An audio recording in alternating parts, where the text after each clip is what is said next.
Global পয়েন্টের পক্ষ থেকে আপনাদের সবাইকে স্বাগতম। যুক্তরাষ্ট্রের নতুন প্রতিরক্ষা নীতি এবং আঞ্চলিক নিরাপত্তা পরিকল্পনার বড় পরিবর্তন এসেছে।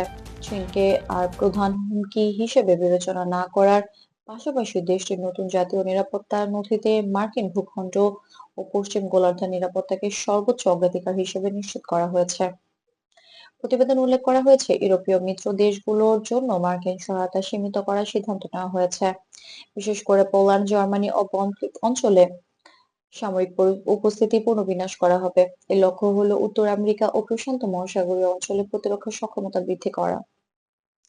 এছাড়াও মার্কিন স্বার্থে গ্রিনল্যান্ডকে নিরাপদ রাখার বিষয়টি বিশেষভাবে উল্লেখ করা হয়েছে। বিশ্লেষকরা মনে করছেন, এটি শুধু সামরিক পদক্ষেপ নয়, বরং যুক্তরাষ্ট্রের আন্তর্জাতিক কূটনৈতিক অবস্থান, ভূরাজনৈতিক প্রভাব এবং ন্যাটোর সঙ্গে সম্পর্ককে নতুনভাবে সমন্বয় করার একটি প্রচেষ্টা।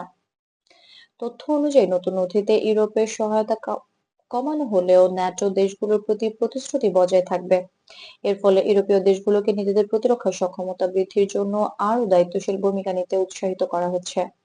বিশেষজ্ঞরা বলছেন, এই পদক্ষেপ দীর্ঘমেয়াদী হোমল্যান্ড ফার্স্ট নীতির অংশ, অর্থাৎ যুক্তরাষ্ট্র নিজ ভূখণ্ড ও পশ্চিম গোলার্ধের নিরাপত্তাকে সর্বোচ্চ অগ্রাধিকার দিচ্ছে।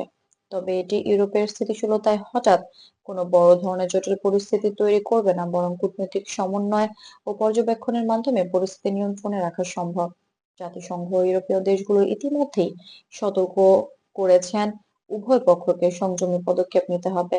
বিশ্লেষকদের মতে, মার্কিন প্রতিরক্ষা নীতি পুনর্গঠন আন্তর্জাতিক বাজার, বিনিয়োগ এবং আঞ্চলিক স্থিতিশীলতার উপর ইতিবাচক প্রভাব ফেলতে পারে। সব মিলিয়ে বলা যায়, যুক্তরাষ্ট্রের এই নতুন নীতি কেবল সামরিক নয়, বরং এটি রাজনৈতিক, কূটনৈতিক এবং আঞ্চলিক নিরাপত্তার একটি সম্মিলিত চিত্র।